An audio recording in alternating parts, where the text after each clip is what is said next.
Hey everybody, Scott Steen with winnersandwhiners.com coming to you from the David Locke studio deep in the bowels of the Winners and Whiners Sports and Entertainment Complex to bring you today's Deep-3.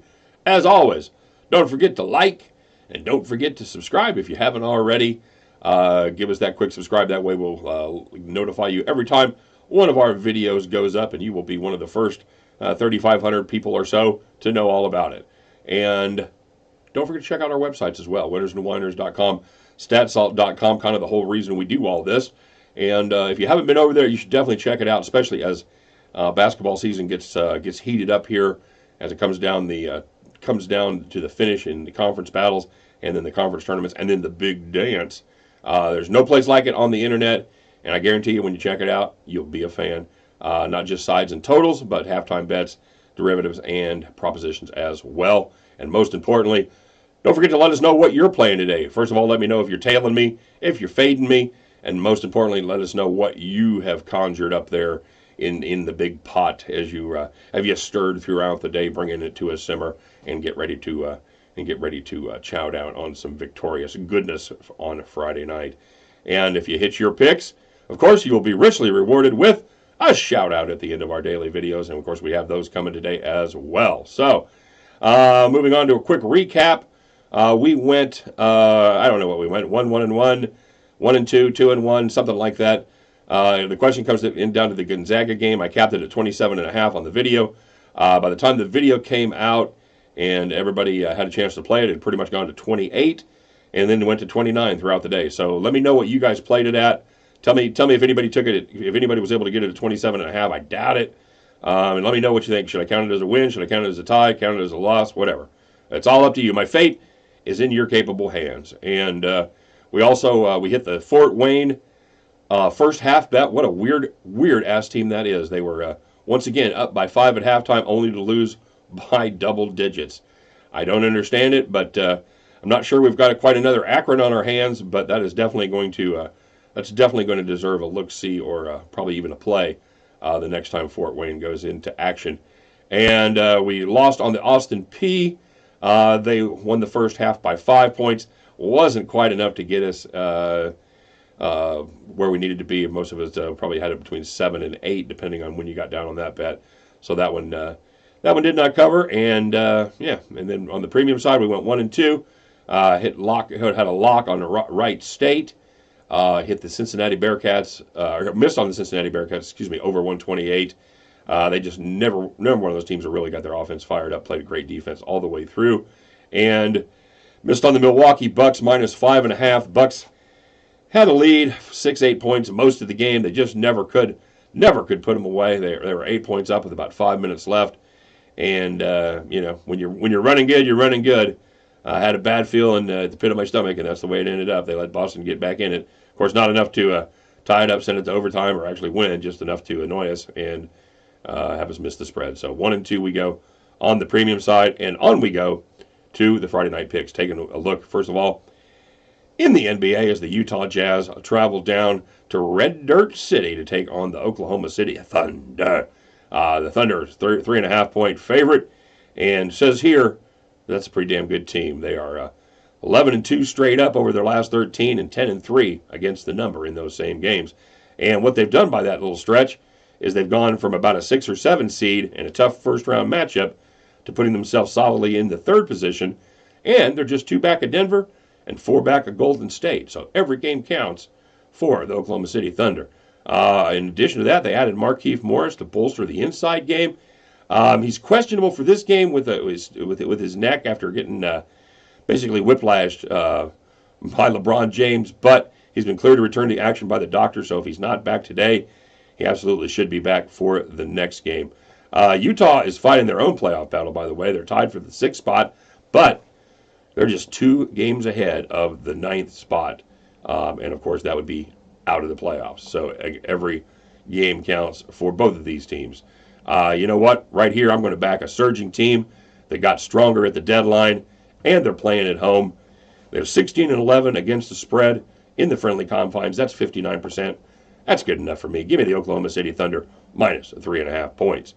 And next, taking a look in the MAC at a little MAC shown tonight as Kent State travels to take on the Buffalo Bulls. Buffalo is a 15.5-point favorite. All right, everybody, ding, ding, ding, ding, ding, ding. Here's my disclaimer. This pick is personal, all right? We're going to go full Costanza on this one.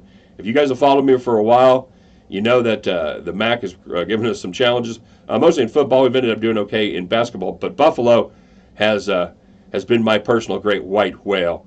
I take a look at Buffalo every game. I cap every game they are. We don't share all of them, but I cap every one. And every game, I have an opinion, and every game, it's almost always wrong. So what we're going to do here, I'm going full Costanza. I think this number is too high. I don't think Buffalo can cover 15.5 points.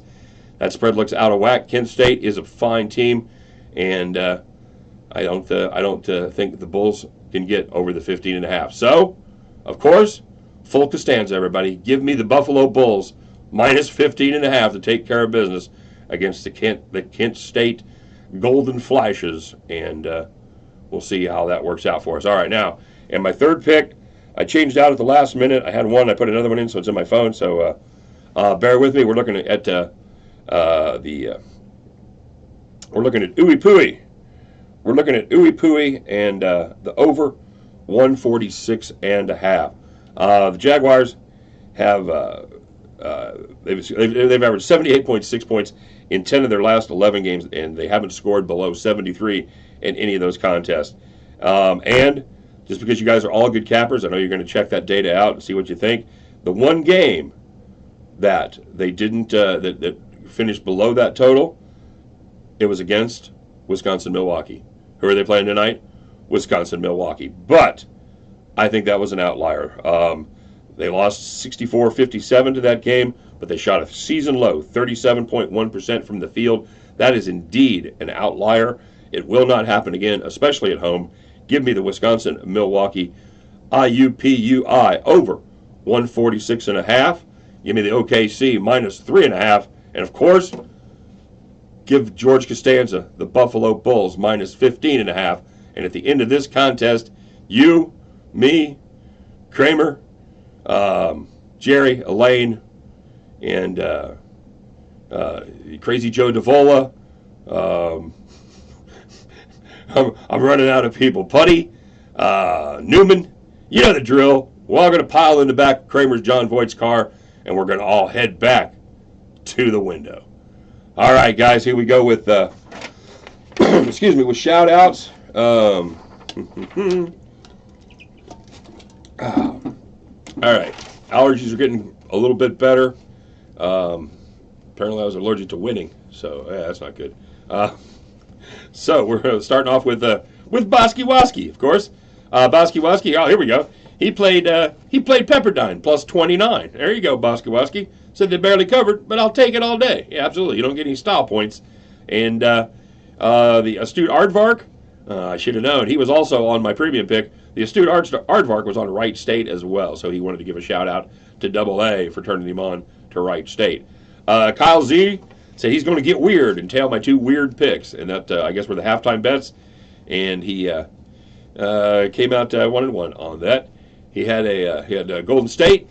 He had a lean on the USC game as well. The Cactus Capper, he had Georgia Southern under 155.5. David M. had Michigan. He had Pepperdine plus 28, so there's a push.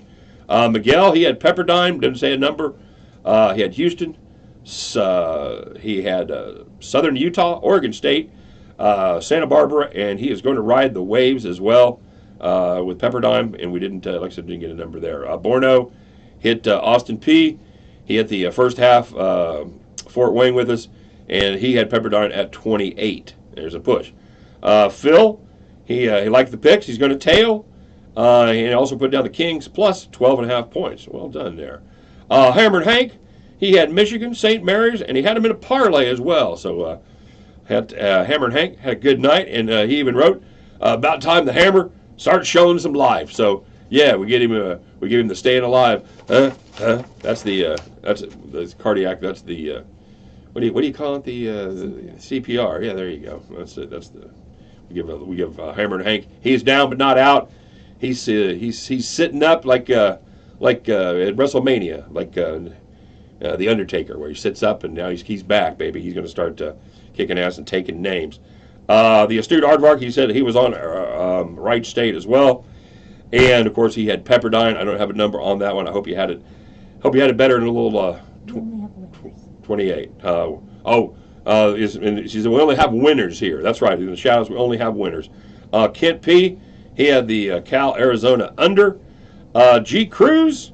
He said he needs an address for San Jose State. He played San Jose State again last night. That team is so bad, and I see those big numbers on the other side. So good for you, G. Cruz, having the cojones to play it. He said they're going to have to send him chocolates or something, and me as well. It's going to be hard for you guys to believe, but I will occasionally avail myself of some chocolate. So send away, G. Cruz. James M. He had a nickname for Porter Pounder. His nickname was Porter Potty. Because he was not happy with the pick that Porter made. He said it was the shit. I'm sorry. He said his picks are the shit, not shit. Very important that the word the. So, yeah. So I still don't think we're going to call him the Porter Potty, but I'm glad that his picks are, to quote James M., the shit. C-Dub, he took a Real Betis over 2.5. Eintracht Frankfurt over 2.5. I want to say that every time. I hope somebody picks Eintracht Frankfurt every goddamn day.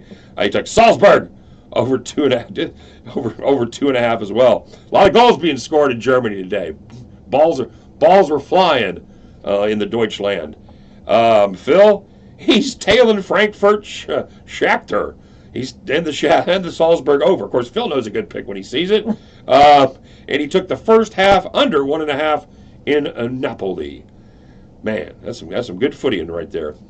Dustin F. had the San Jose first period over 1.5, and he had the Dallas first period under 1.5. Man, that's some good quality betting. Almost like the guy knows what the hell he's talking about. Buster H.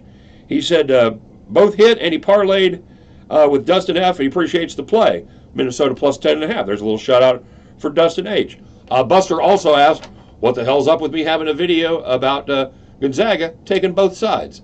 And I explained to him, I don't know if you guys have ever heard this before, but when I do the short writers picks, those cappers, I'm just relaying their thoughts, and those are not my own picks. When I do the Deep-3 or the Fab-5, as the case may be, those are my own picks, and those are the ones I personally stand behind. So I need to get a pre-recorded message, and this.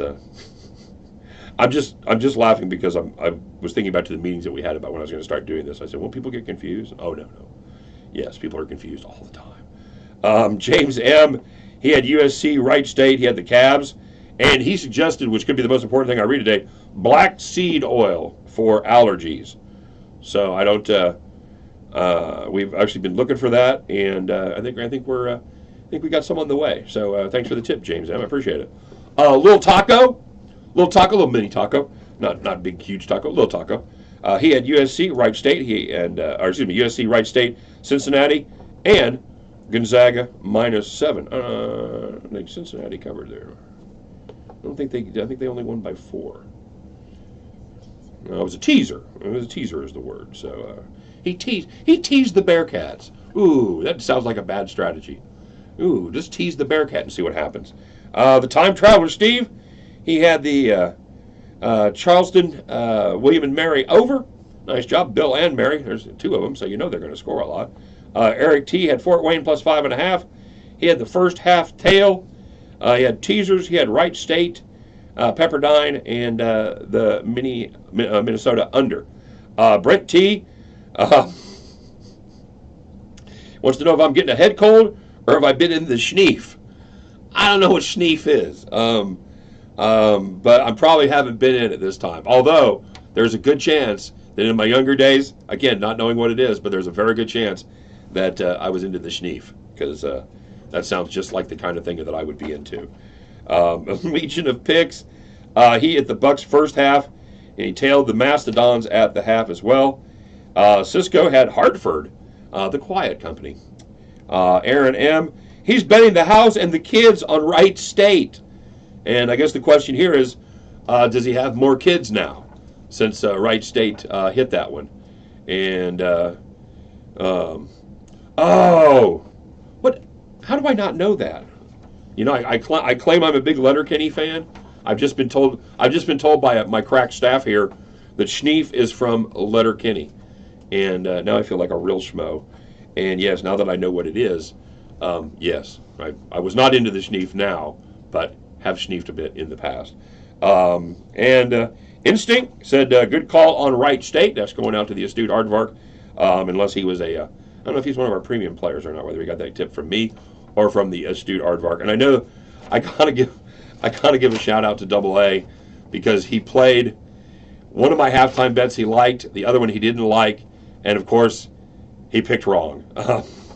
So sorry, brother. That's about the way I've been running. So better days ahead, and we're going to start right here. All right, guys. Been a lot of fun. We've had kind of a week, and look to have a great weekend to kind of put a little topping on that. We're just eating like bare ice cream at this point. It's like generic ice cream, and we're just kind of this is great. But it's time. It's coming down to it. Starts tonight. Let's get her going. And yeah, as always, good luck to everybody. Look forward to hearing from you in the comment section. Guys, have a great night, and we'll talk to you tomorrow.